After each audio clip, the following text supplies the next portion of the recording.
Alam mo ate, kamukha mo na ngayon si Coco Martin. Oo nga, kamukha mo na ngayon. Aray! Aray, sukit! Basta kamukha mo pa rin, haha.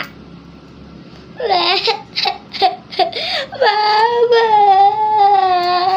Ano naman? Ano ka pinagsasabi mong bata ka? Kanina ka pa dyan, ha?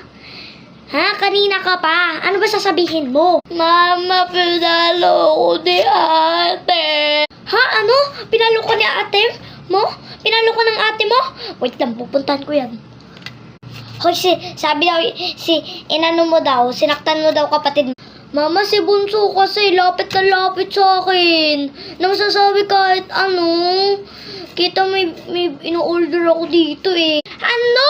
Order ka na naman. Tapos pag wala kang pera, sa akin mo papabayaran. Huwag ka na mag-order. Mama naman. Hilino mo. Bayaran mo na.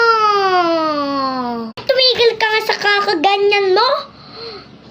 Kagahapon nga, ang mahal-mahal, 1,000 nga eh. 1,000 eh. Yung pinabayad mo, ang mahal. Hindi lang naman 100 lang o mga 20 lang naman.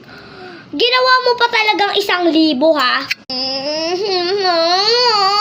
Bili na. Huwag ka kaya pabida. Mama, pabida siya. Sino?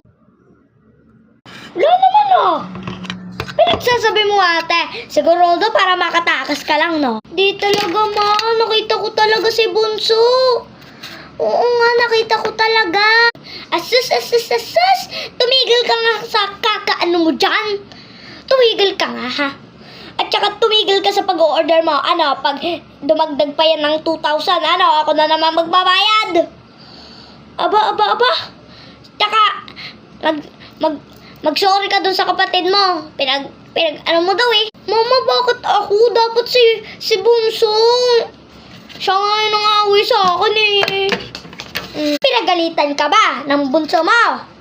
Hindi. Yung cellphone niya, sira-sira na. Kaya nag-order ako para hindi na ako pagalitan ni Mama. Mama! Bas! Nasusunog na oh. Yung phone case sa'yo.